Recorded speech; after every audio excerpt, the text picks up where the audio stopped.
अस्सलाम वालेकुम and welcome to my channel. आज की वीडियो हमारी दोबारा साउथ कोरिया स्कॉलरशिप के बारे में है। जो लास्ट वीडियो थी वो उन स्टूडेंट्स के बारे में थी जो कि बीएस के बाद फुल फंडेड स्कॉलरशिप पर साउथ कोरिया जाना चाहते हैं। जो आज हमें स्टूडेंट ज्वाइन कर रहे हैं ये पीएचडी कर रहे हैं साउथ कोरिया में। तो जो जो स्टूडेंट पीएचडी के लिए साउथ कोरिया की तरफ जाना चाहते हैं तो ये अपना कंप्लीट एडमिशन प्रोसेस हो गया, डॉक्यूमेंट्स रिक्वायरमेंट होगी, कंप्लीट डिटेल बताएंगे। तो आप लोग इन डिटेल को फॉलो करके खुद ही अप्लाई कर सकती है। अगेन जितनी भी वीडियोस हैं वो सारी की सारी आप लोग के साथ इस वजह से इंटरव्यू शेयर किए जाता कि आप लोग अपना प्रोसेस खुद करें, किसी भी कंसल्टेंट के पास आप ना जाएं। तो हम लोग फिर स्टार्ट करते हैं। सर अस्सलाम वालेकुम। वालेकुम अस्सलाम। जी मैडम, आ- क्या हाल है? सर खैरियत है? अल्हम्दुलिल्लाह जी। सर आप कैसे हैं सर? शुक्र है, अल्हम्दुलिल्लाह। सर आप अपना बहुत इंट्रोडक्शन खुद दे दें, मैंने आपका कोई भी इंट्रोडक्शन नहीं देना, आप खुद दे दें सर। सही है, बहुत शुक्रिया। असल में मैंने बीएस कंप्यूटर साइंस किया था 2017 में फ्रॉम यूनिवर्सिटी ऑफ सवाबी।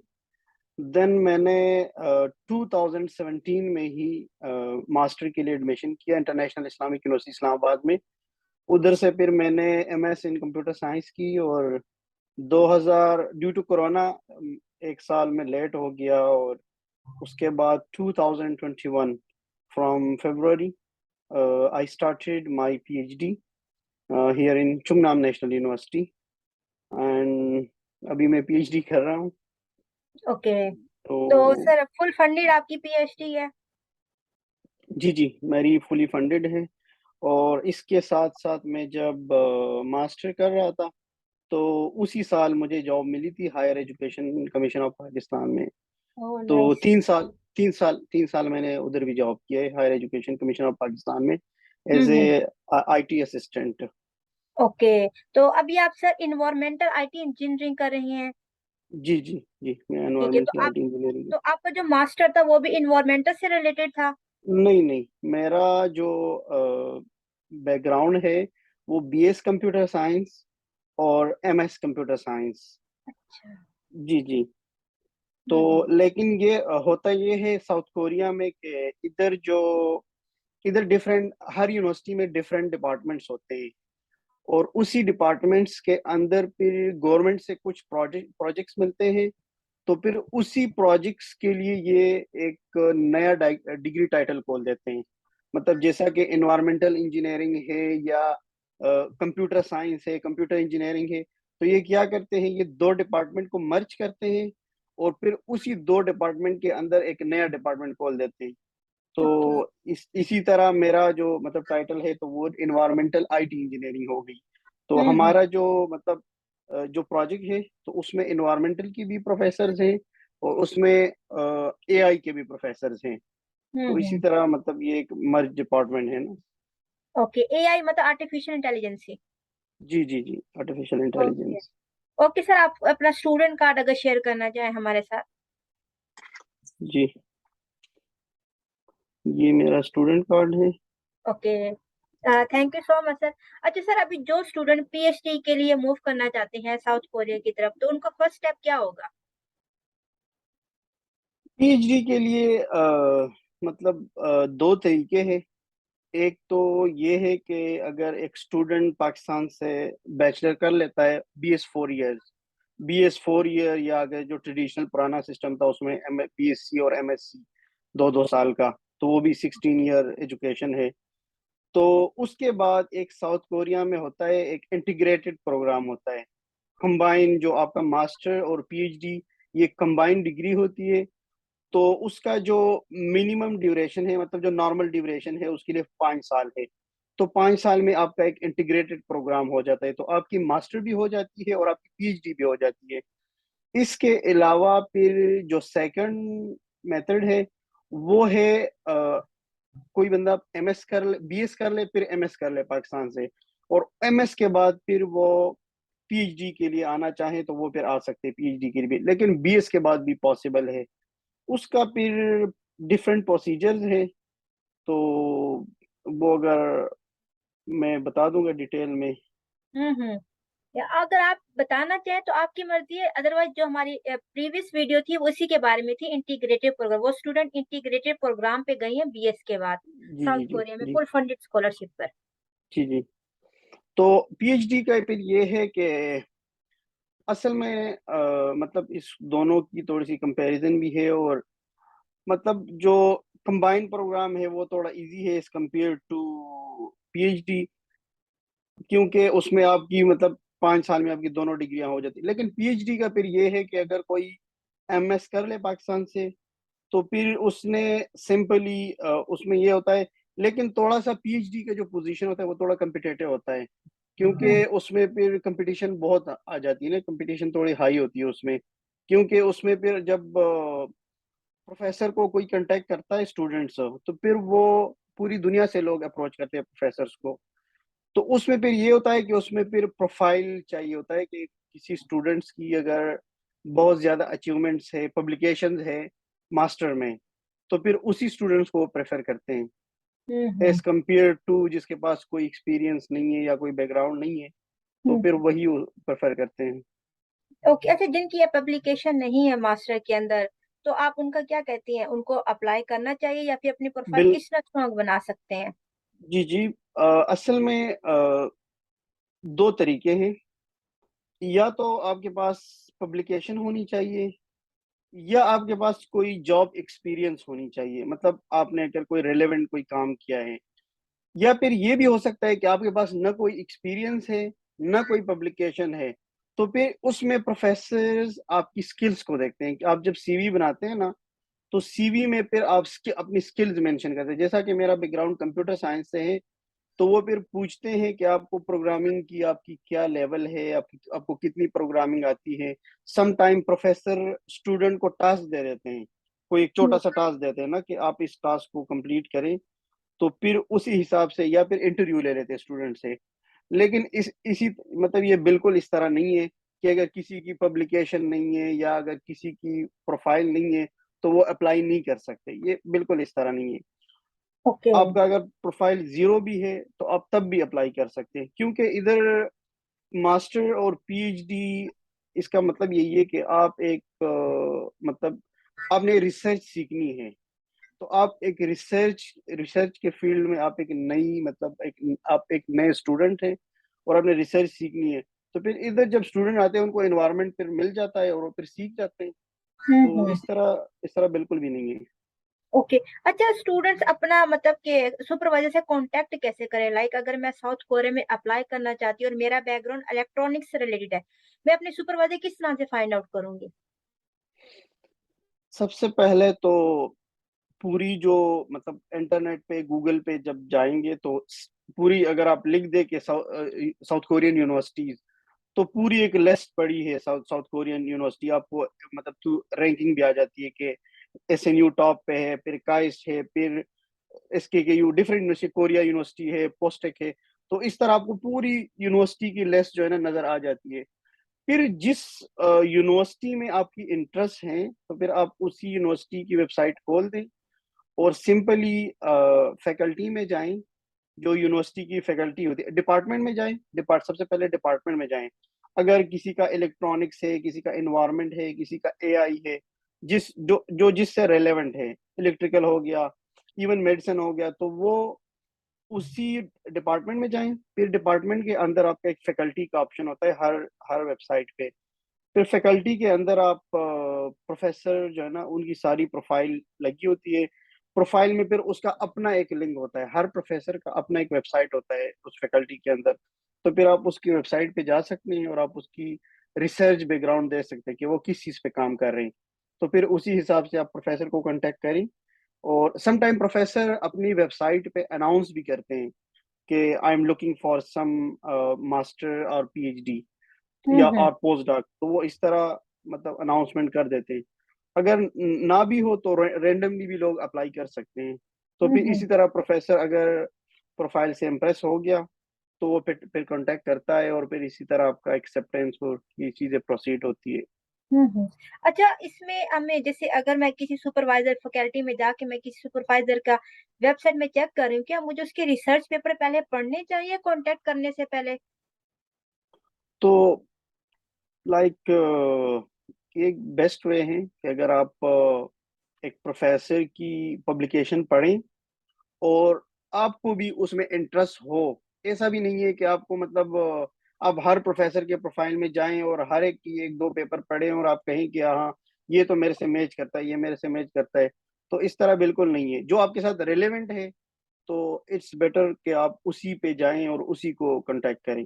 अच्छा, ये तो हमारा फर्स्ट प्रोसेस हो गया ना, कि अगर हम लोग पीएचडी की तरफ मूव करना चाहते हैं, हम लोग यूनिवर्सिटीज जो है वो लिख के उन पे जाके अपनी फैकल्टी, अपने रिलेटेड डिपार्टमेंट में जाके सुपरवाइजर को कांटेक्ट करें। तो और ये बेस्ट वे भी है, क्योंकि हमारे जो प्रीवियस पीएचडी जिससे हमने इंटरव्यू ले रहे थे, वो भी कह रहे थे कि आप लोग अगर उनकी रिसर्च को पढ़ के देखें, वो कौन कौन सी स्किल को देख रहे हैं और उन स्किल्स को आप थोड़ा सा सीख के अपनी सीवी में इम्प्लीमेंट कर जी देंगे, जी तो उससे वो भी काफी अच्छा इंप्रेशन पड़ता होता है। जी जी अच्छा जी। सर, नेक्स्ट जो क्वेश्चन अक्सर स्टूडेंट करते हैं कि हमें रिसर्च प्रपोजल किस तरह से बनाना चाहिए, सीवी किस तरह से बनानी चाहिए हमें।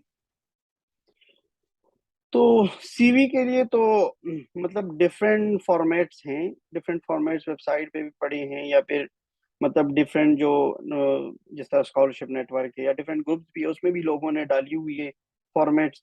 तो सीवी का तो ये है कि सम टाइम बस स्टूडेंट्स क्या करते हैं, वो जस्ट नाम डाल देते हैं और जस्ट बैकग्राउंड डाल देते हैं कि मेरी बस बीएस हो गया या एमएस हो गया, और उसके पास कोई स्किल या कुछ भी नहीं होता। तो वो मतलब मेरे पास कई सीवियाँ इस तरह आई हैं, मतलब मेरे प्रोफ़ेसर को लोग अप्रोच करते हैं, तो कई दफ़ा मैंने सीवीज़ देखी तो बिल्कुल अनप्रोफ़ेशनल सीवीज़। तो मतलब प्रोफ़ेसर को भी नहीं लगता कि ये क्या, वो किस तरह स्टूडेंट है, तो उसको अजीब लगता है कि ये पाकिस्तान से, वो किसी भी कंट्री से लेकिन स्पेशली पाकिस्तान से, तो हम्म फिर उनका इतना इम्प्रेशन अच्छा नहीं होता। लेकिन ये है कि सीवी जितनी बेस्ट हो, जितनी अच्छी उसकी लुक हो और जितनी आप उसको अच्छे तरीके से उसको प्रेज़ेंट कर सके, किसी को अपने बारे में बता सके कि हाँ, मेरे में ये स्किल्स हैं, तो उनको इतना इम्प्रेशन होता है, उस प्रोफ़ेसर को इतना इम्प्रेशन पड़ता है और उस हिसाब से फिर मतलब आपसे वो कॉन्टैक्ट कर कर लेता है। इसके अलावा जो रिसर्च प्रपोज़ल है, तो it's not mandatory for south Korea, क्योंकि रिसर्च प्रपोज़ क्योंकि इधर जो स्टूडेंट लेते हैं प्रोफ़ेसर, तो वो कोई इस तरह नहीं होता कि वो उस ख़ास प्रोजेक्ट में उसने लेना है और उसी ख़ास प्रोजेक्ट पे वो उसने काम करने हैं। जिस तरह इटली में या जर्मनी में या जो डिफरेंट कंट्रीज़ हैं, तो उधर क्या होता है, उधर एक प्रॉपर एक प्रोजेक्ट आता है और आपने उसी प्रोजेक्ट को 3 साल में करना होता है और बस आपकी स्कॉलरशिप भी उधर ही से होती है। लेकिन साउथ कोरिया में इस तरह नहीं है। साउथ कोरिया में आप क्या करते हैं, आप जब एमएस या पीएचडी जॉइन करते हैं, तो आप उस एमएस और पीएचडी के अंदर आपको डिफरेंट प्रोजेक्ट्स करने पड़ते हैं। ज़रूरी नहीं है कि आप सिर्फ़ एक प्रोजेक्ट पे काम करें, आपको मल्टीपल प्रोजेक्ट्स पे काम करना पड़ता है। तो वो बिल्कुल इस तरह नहीं है कि आप एक प्रपोज़ल बनाएँ और उस प्रपोज़ल को आप प्रोफ़ेसर को भेजें, तो इस तरह बिल्कुल भी नहीं। हाँ, ये एक प्लस पॉइंट है, अगर किसी के पास कोई अच्छा आइडिया है in the form of research, तो वो प्रोफ़ेसर को प्रेज़ेंट कर सकता है। अगर प्रोफ़ेसर को वो आइडिया अच्छा लगे, तो उस पे फिर प्रोफ़ेसर प्रोजेक्ट लिख सकता है। वो प्रोजेक्ट ओके। लिख दे और अगर वो विन करे, तो फिर ये इस पे काम कर सकता है। हम्म। तो सर कोई बेसिक डॉक्यूमेंट्स बताएंगे, लाइक फर्स्ट तो हमें बाय ईमेल हमने उनको अपनी सीवी फॉरवर्ड करनी है और एक अच्छी सी मेल हमने लिख के उनको सेंड करनी है कि हम लोग जी, उसके जी। इंटरेस्टेड हैं, ये स्किल है हमारे अंदर। बाकी सीवी के अंदर हमें हर चीज डालनी है, इसके अलावा कोई और डॉक्यूमेंट जो हमें आगे प्रेजेंट करनी होती है। सबसे पहले तो जो ईमेल का प्रोसेस है, तो ईमेल में इस तरह करना है कि ईमेल में मतलब अगर आप अच्छा एक फॉर्मेट में ईमेल लिखते हैं, तो इसके साथ आपने सीवी अटैच करनी है और साथ बेटर है कि आप ट्रांसक्रिप्ट भी अटैच करें, क्योंकि प्रोफ़ेसर ट्रांसक्रिप्ट को भी देखते हैं कि उसने क्या कोर्सेज़ पढ़े हैं पीछे। तो फिर उस हिसाब से वो देखते हैं कि ये मेरे साथ रिलेवेंट है या नहीं है। इसके अलावा जो डॉक्यूमेंट्स आते हैं, तो वो तो अगर प्रोफ़ेसर एग्री हो जाता है, तो फिर सिंपली आपने यूनिवर्सिटी की वेबसाइट पे आपने एप्लीकेशन डालनी है, आपने लॉगिन होना है और आपने एप्लीकेशन सबमिट करना है। तो कुछ यूनिवर्सिटियों तकरीबन इधर कोई 60,000, सम यूनिवर्सिटी हैव 60,000 और सम हैव 80,000 और 100,000 वॉन। तो ये तकरीबन कोई पाकिस्तानी 10,000, 12,000 या 15,000 या 18,000, ये डिफरेंट फीसेस हैं।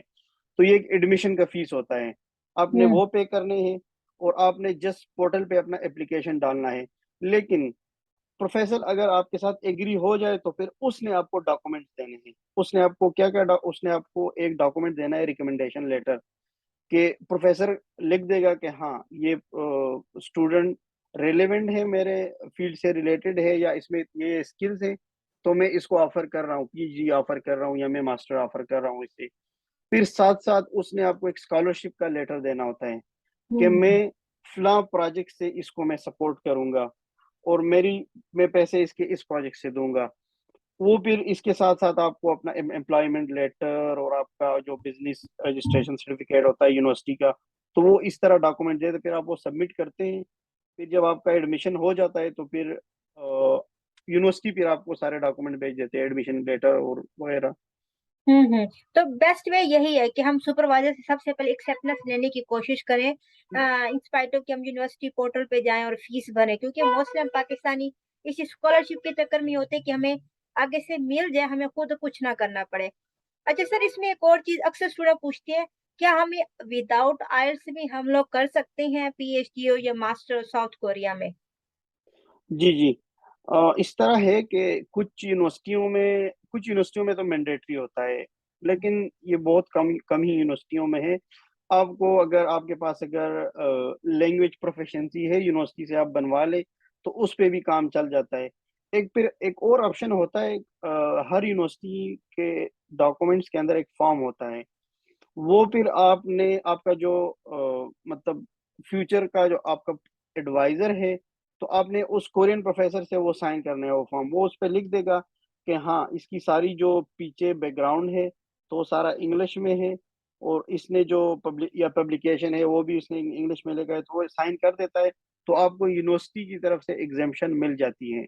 हम्म लेकिन आजकल जो रूल है ना, तकरीबन ये कोई 2 साल, पिछले 2 साल से ये रूल है कि आपको अगर बगैर आइट्स के या टॉइक के अगर आपको एडमिशन हो गया साउथ कोरिया में, यूनिवर्सिटी का बेशक रिक्वायरमेंट नहीं है, लेकिन एम्बेसी ने आजकल ये रूल रखा है कि विदाउट आइल्ट्स और टॉइक और टॉफल आपको वीजा नहीं मिलता।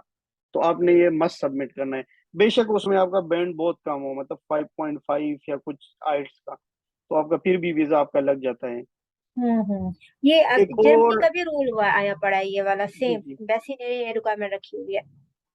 एक और फिर साउथ कोरिया में 2 तरह की स्कॉलरशिप है, जो मतलब यूनिस्ट और जो इंस्टीट्यूट है ना, institute of science and technology, इस तरह जो काइस्ट है, डिजिस्ट है, यूनिस्ट है, तो इस तरह की यूनिवर्सिटी, संगीकवान हो गया, संगीकवान यूनिवर्सिटी। तो इस तरह की यूनिवर्सिटियों में आपको 100% ट्यूशन फी की एग्जामेशन हो जाती है, आपको फुल्ली फंडेड, मतलब आपको 100% स्कॉलरशिप मिल जाता है। तो कुछ यूनिवर्सिटियों में फिर इस तरह होता है स्कॉलरशिप का कि आप उस स्कॉलरशिप वो 1 सेमेस्टर के लिए होता है, तो आपने कुछ खास जीपीए मेंटेन करनी है। तकरीबन 3.8 जीपीए, अगर आपकी उतनी जीपीए आती है, तो तब आपका स्कॉलरशिप कंटिन्यू होगा। अदरवाइज़ फिर आपने कुछ या पोर्शन अगर 3.5 है, तो फिर आपने कुछ 30% पे करना होगा। अगर इनसे कम है, तो फिर उस हिसाब से फिर आपको स्कॉलरशिप मिल जाती है। हम्म लेकिन जो नेशनल यूनिवर्सिटी है, जितनी भी नेशनल यूनिवर्सिटी है, जिस तरह मेरी यूनिवर्सिटी चुंगनाम नेशनल यूनिवर्सिटी, या जो जो जो भी नेशनल यूनिवर्सिटी है साउथ कोरिया में, तो उसमें स्कॉलरशिप इस तरह नहीं होती कि आपको ट्यूशन फी एग्जाम्प्ट हो गया, एग्जामेशन नहीं होती। उसमें आपको प्रॉपर फीस देना पड़ता है। हर तकरीबन फीस इतनी नहीं होती, फीस तकरीबन कोई पाकिस्तानी कोई 4-5 लाख है, 4-5 लाख रुपए पाकिस्तानी फीस है। लेकिन उसका फिर ये होता है कि प्रोफेसर आपको सैलरी देता है, और उसी मतलब स्टाइपेंड, और उसी स्टाइपेंड में से आप फिर फीस भी पे करते हैं, और आपका लिविंग लिविंग एक्सपेंसेस भी हो जाता है आपका। ओके, मतलब कि अच्छा अक्सर कहते हैं कि स्टडी वीजा के साथ वर्क परमिट भी मिल रहा होता है, तो अगर हमें प्रोफेसर स्टाइपेंड दे रहे हैं वर्क परमिट की हमें जरूरत तो नहीं होती, तो क्या वो हमें दिया जाता होता है? साउथ कोरिया में वर्क परमिट नहीं है। ओह। इधर क्योंकि इधर जो स्टूडेंट्स आते हैं ना, तो वो फुल टाइम उसका फुल टाइम प्रोग्राम होता है, फुल टाइम स्टडीज। तो हम्म इधर कंपेयर टू, अगर हम यूरोप से कंपेयर करें या बाकी कंट्रीज से करें, तो इधर सिस्टम बिल्कुल डिफरेंट है। इधर तो ऑफिशियल टाइमिंग है, 9 से 6 ऑफिशियल टाइमिंग है। लेकिन जो इधर स्टडी के हालात है, जो इधर जो मतलब स्ट्रिक्टनेस है प्रोफेसर की, तो उस वजह से कोई भी टाइमिंग मतलब स्टूडेंट के लिए कोई भी टाइमिंग नहीं है। स्टूडेंट हम्म। रात लेट टाइम तक बैठे रहते हैं, सुबह मतलब सैटरडे संडे जो है ना, वो रिसर्च करते हैं, काम करते हैं।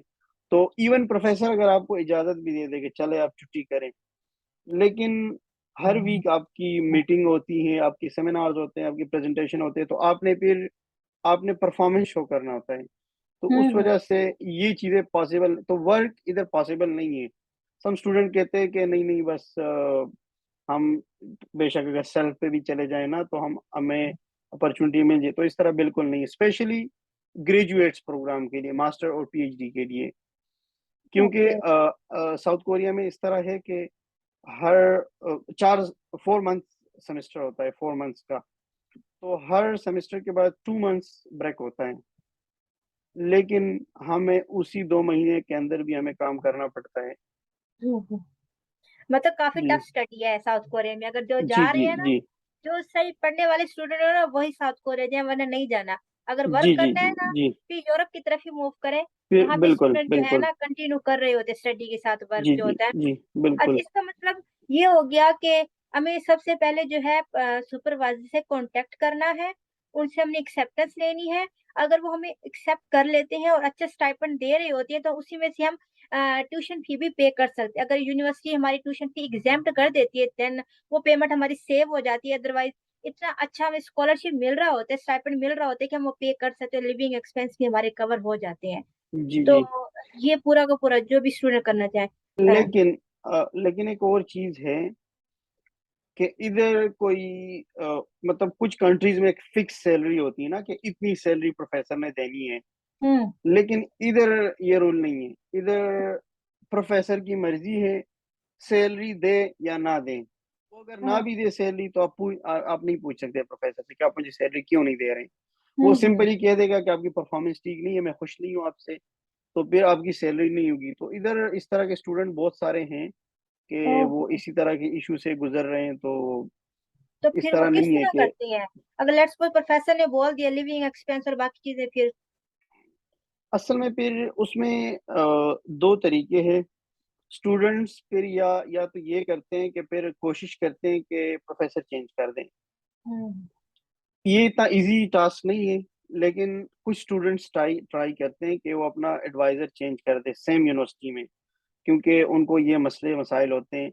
या फिर वो डिफरेंट यूनिवर्सिटीज ढूंढते हैं, मतलब साउथ कोरिया के अंदर डिफरेंट यूनिवर्सिटीज ढूंढते हैं। लेकिन अगर उसको कोई ऑफर आ गया तो ठीक है, अगर कोई ऑफर नहीं आया तो फिर उस बेचारे को फिर मजबूरी है, या फिर अगर उनके पास पैसा है तो फिर तो वो सेल्फ सपोर्ट पे हो जाता है। अगर हम्म। वो इस तरह नहीं है तो फिर वो कोशिश करते हैं कि कोई सैटरडे संडे को कोई छोटा मोटा जॉब वो ढूंढे। लेकिन ये इतना इजी टास्क नहीं है, ये इतना आसान हाँ, नहीं है। ये ट्रू। अच्छा, अभी अगर हम अपने लिविंग एक्सपेंस ट्यूशन सब निकाल के, क्या पाकिस्तानी स्टूडेंट फिर भी वहाँ पे सेव कर पाते हैं पाकिस्तानी हिसाब से कुछ पेमेंट मंथली बेसिस पर, तो अगर प्रोफेसर ये स्टाइपेंड दे रहे हो? असल में इसकी भी डिफरेंट डिफरेंट रीजंस है सेविंग की और इस तरह की। क्योंकि आप अगर सियोल सियोल में रहते हैं, सियोल हो गया या स्वान हो गया या इस तरह जो कैपिटल से के करीब है, तो वो सिटीज तो बहुत एक्सपेंसिव हैं। मतलब इन टर्म्स ऑफ रिहाइश, आपका जो आपका घर होता है, आपका रूम होता है, तो उसका रेंट भी होता है और उसका इसके साथ साथ उसका डिपॉजिट भी होता है। तो हम्म। तकरीबन अगर हम डिपॉजिट की बात करें तो एवरेज एवरेज जो जो मिनिमम है, तो सबसे मिनिमम डिपॉजिट है वो तकरीबन 1 मिलियन पाकिस्तानी कोई पाकिस्तानी कोई 1.5 लाख, डेढ़ लाख हम्म। रुपए आपकी सिर्फ डिपॉजिट होती है। तो वो डिपॉजिट पे करते हैं, उसके साथ इसके अलावा सैलरी। तो फिर अगर कोई इस तरह की सिटीज में है तो उनको तो फिर सेविंग बहुत मुश्किल है। लेकिन अगर कोई थोड़ा साइड एरिया पे है, मतलब कुछ कैपिटल से दूर है, हम्म। मतलब इसी तरह की यूनिवर्सिटियों में है, तो फिर उनको हो जाती है, उनको कुछ ना कुछ सेविंग हो जाती है, लेकिन इतनी ज्यादा सेविंग नहीं होती कोरिया में। ओके। ठीक है सर, हम लास्ट क्वेश्चन अब करेंगे। जैसे कि हर कंट्री एक कुछ स्पेसिफिक फील्ड में काफी फेमस होती है रिसर्च के हवाले से, तो साउथ कोरिया में कौन से फील्ड हैं जो काफी फेमस है, तो उस फील्ड से स्टूडेंट जो वो साउथ कोरिया की तरफ मूव करने चाहिए? साउथ कोरिया में स्पेशली साउथ कोरिया जो है वो साइंसेस और इंजीनियरिंग में ओके। जितनी भी मतलब साइंसेस है तो उसके लिए मतलब साउथ साउथ कोरिया में स्कॉलरशिप हैं। जितनी भी इंजीनियरिंग है उसमें भी स्कॉलरशिप है। लेकिन अगर ह्यूमैनिटीज की बात करें, सोशल साइंसेज या ह्यूमैनिटीज, तो उसमें भी है, लेकिन वो कोई बहुत 5 ही % की स्कॉलरशिप्स हैं। लेकिन हम्म। इंजीनियरिंग में बहुत ज़्यादा है। इंजीनियरिंग हो गई या फिर साइंसेज़ हो गए ना, जो जितने भी साइंसेज़ प्रोग्राम है, बायोटेक्नोलॉजी हो गई, ज़ूलॉजी हो गई, बायोमेडिकल साइंसेज़, तो इस तरह इसमें स्कॉलरशिप है। फिर इंजीनियरिंग में भी, फिर स्पेशली एआई, तकरीबन आजकल तो हर यूनिवर्सिटी ने एआई का डिपार्टमेंट खोला है। मतलब हर यूनिवर्सिटी के अंदर एक हम्म। डिफरेंट डिपार्टमेंट है। कंप्यूटर इंजीनियरिंग के अंदर एक एआई कन्वर्जेंस का डिपार्टमेंट होता है। तो मतलब स्पेशली जो इंजीनियरिंग के स्टूडेंट्स हैं और साइंसेस के, तो उनको बहुत अच्छी अपॉर्चुनिटी है। वो अगर मतलब ट्राई करें तो उनको बहुत इजीली स्कॉलरशिप मिल सकता है। ये तो सर स्कॉलरशिप की बात होगी ना, लाइक जैसे कि जर्मनी को बोला जाता है कि वो एक आईटी का हब है। जो भी आईटी वाले स्टूडेंट है वो जर्मनी में जरूर अप्लाई करें। वहाँ पे रिसर्च बहुत अच्छी आईटी की जाती होती है।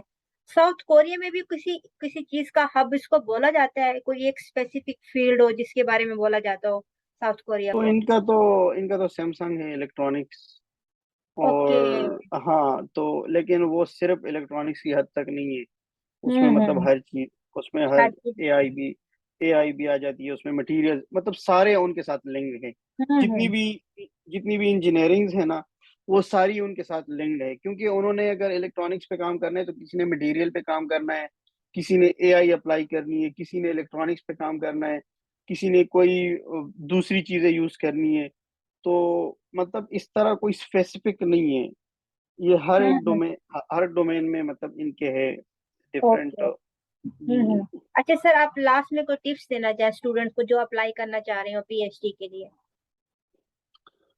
टिप्स ये है कि अगर कोई आना चाहे तो बेस्ट वे ये है कि सबसे पहले अपनी डॉक्यूमेंटेशन की अटेस्टेशन बंदा करे एचईसी से। और स्पेशली मास्टर और पीएचडी के लिए जो आ रहे हैं तो उनको मैट्रिक और एफएससी की ज़रूरत नहीं है अटेस्टेशन की। सिर्फ आपकी बैचलर डिग्री अटेस्टेड होनी चाहिए एचईसी से। फिर हम्म। आप अगर चाहते हैं तो फिर आप एम्बेसी से अटेस्ट करें, क्योंकि इधर जब डॉक्यूमेंट की स्क्रूटनी होती है तो उसको लाजमी वो चाहिए होता है अटेस्टेशन। और फिर आप सिंपली यूनिवर्सिटी में अप्लाई करें। हम्म। और अगर आपको एक्सेप्टेंस मिल जाता है तो फिर आप एडमिशन प्रोसीड करें, कंटिन्यू करें। डॉक्यूमेंट मिल जाए, वीज़ा लगाएं तो इधर आराम से आ सकते हैं। कोई दूसरा पे ये है कि कोई कंसल्टेंट की ज़रूरत नहीं है। साउथ कोरिया जो समटाइम स्टूडेंट कहते हैं ना कि उनको जब एडमिशन मिल जाता है तो फिर वीज़े के लिए वो परेशान होते हैं कि हमने वीज़ा किस हम्म। तरह लगवाना है। तो वो बिल्कुल सिंपल है, एक जस्ट फॉर्म है। आप उस फॉर्म को फिल करें।